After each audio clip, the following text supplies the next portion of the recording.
What's shakin'? My name's Cam, welcome back to another video. I make videos every week on fantasy and horror books, doing deep dives, discussions, and stuff like this. So if that tickles your fancy, I would love it if you stuck around. A while ago, I made a video showing off some examples of what I think are the worst fantasy book covers. But to prove that I'm not entirely cynical and that I do actually like some things, example buffalo wings, grandpa slippers, and Stevie Wonder,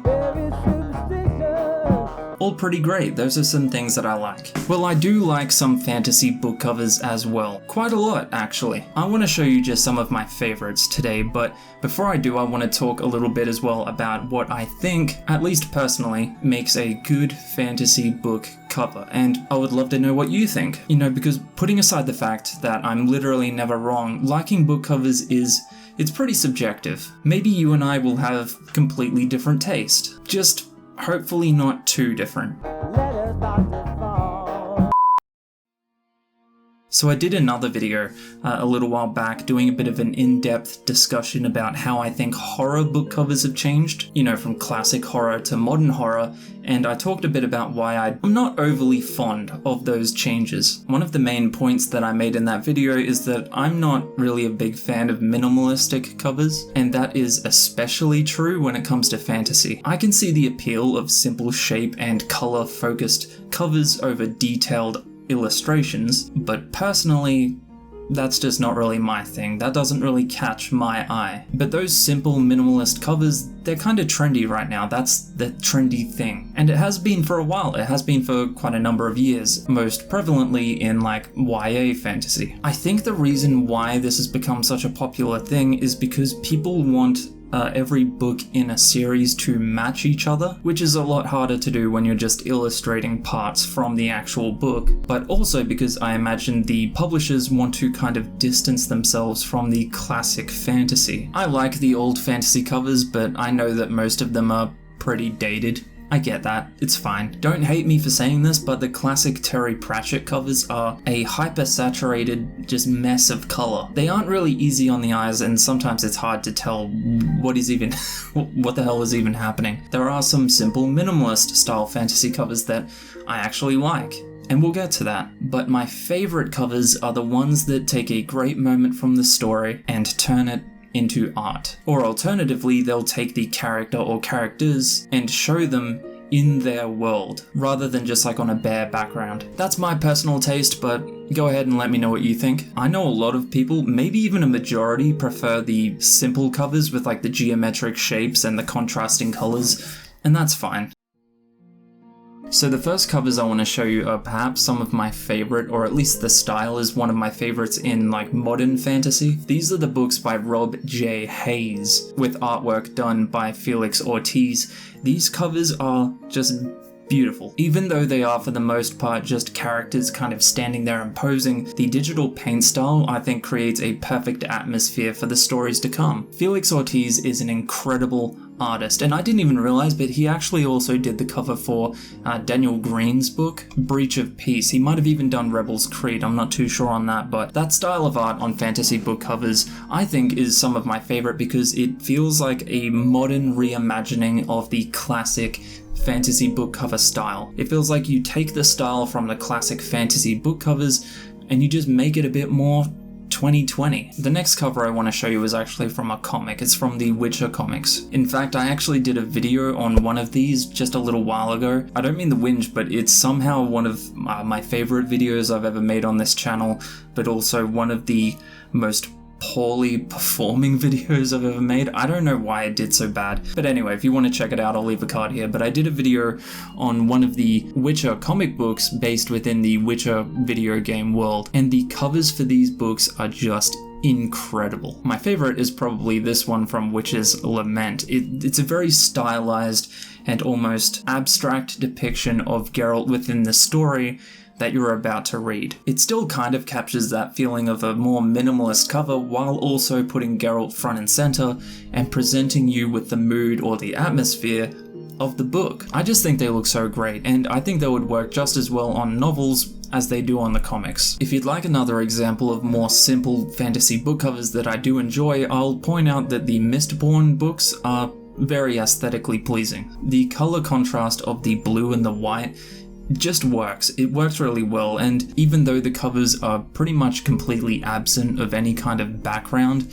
within this fantasy world, it usually will put a character or scenario front and center that does give you at least some kind of mood for what is to come. Those simple Mistborn covers I think look very sleek, very modern, and I like that. But another one of my favorite covers is also within the Mistborn universe, and it is the Spanish cover for Final Empire. I just think this cover looks so great. It takes a part from the story, and not just a part, but an action sequence from the story, and presents it to you front and center without any kind of spoilers. This cover was done by Mark Simonetti, and in fact all of the artwork that he's done for Mistborn is fantastic. Better yet, this cover is just one piece of a complete picture, a complete artwork that just looks breathtaking. Priory of the Orange Tree, another great cover. The first thing you'll probably notice is the bright color. So normally yellow and orange isn't a color I like to see on a book cover. It just kind of looks like blech most of the time. But in this case, it just works. The colors blend together into this kind of pastel imagining with a very obvious and pleasing cultural influence. You can tell just by looking at this cover that it is not your traditional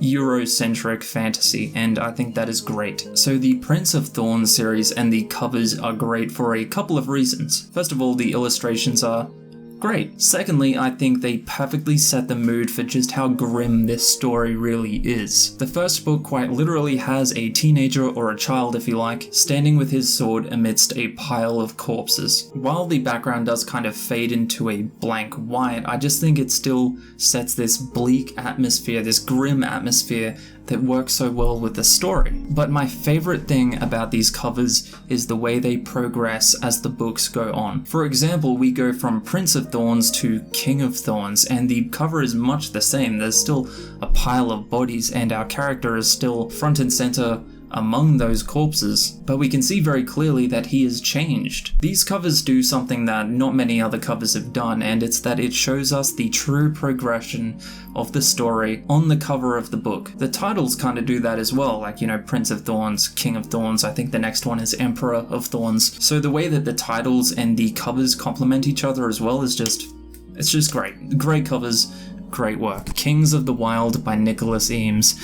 What can I even say? This cover literally looks like the artwork on a jacket for like a Iron Maiden record. Okay, so say what you want about Jay Kristoff and his stories, which I know personally I actually really liked Nevernight, but there's just something about Jay Kristoff's writing that comes off like super edgy in quotation marks.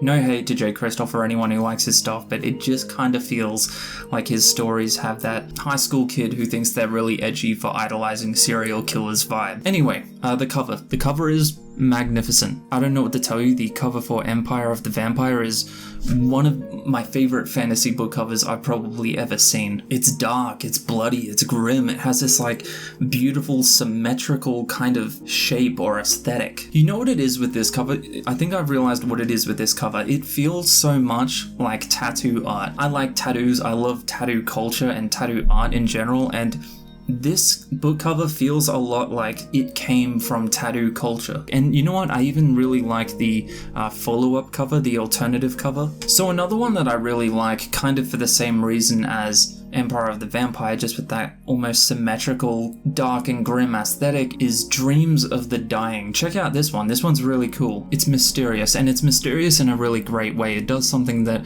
not a lot of other covers really do. It immediately raises a bunch of questions. Who is this person standing over the dead body in the crypt, and why are they surrounded by living corpses? Who are they? The Name of the Wind has a bunch of covers, seriously, there's a lot. But I think my favorite is the Portuguese cover, which quite literally just has us positioned behind Kvothe as he's standing on the crest of this cliff, looking out at this fantasy world and this big city that he's close by. It's cozy, it's warm, it gives us that perfect feeling of epic adventure, traveling over vast fantasy landscapes. We get all of that just from this cover. Now, I'm not a huge fan of the cover for Malice by John Gwynne. I think this is pretty much the exact type of fantasy book cover that I actually really despise nowadays. I just think that having quite literally just a sword on a blank background is so incredibly boring, and at worst, kind of really lazy. It tells me nothing about the story. I have no idea what type of fantasy this is. It doesn't instill me with any kind of mood or atmosphere. This cover does nothing for me. But the reason I'm talking about John Gwynne in a best fantasy book covers video is because Shadow of the Gods has one of the best fantasy book covers in recent years. At first glance, it might just look like it's a screen grab from Game of Thrones. It might just look like it's just a dragon. But the moment this book cover goes from being a 5 to a 10 is when you notice the tiny silhouette of someone with their sword raised far below. Just with the small addition of that character put there, it puts this dragon in true perspective and it makes it enormous and epic. And immediately we realize that this is a fantasy story involving creatures of an unfathomable scale. On a side note, I'm actually reading this book right now and I'm almost done, so I'll be doing an in-depth discussion and review for this book, so if you want to see that, make sure you stick around. So this cover might seem a bit out of place when compared to all of the other fantasy book covers I've showed you today, but I have to show you We Free the Stars by Hafsar Faisal. This is another book cover that has a very obvious cultural influence that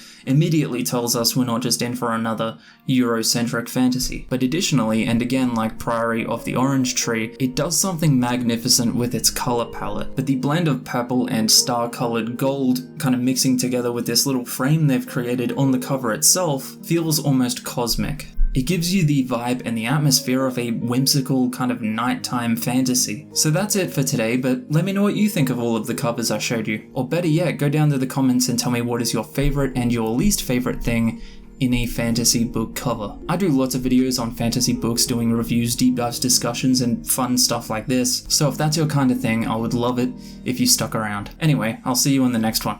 Catch ya.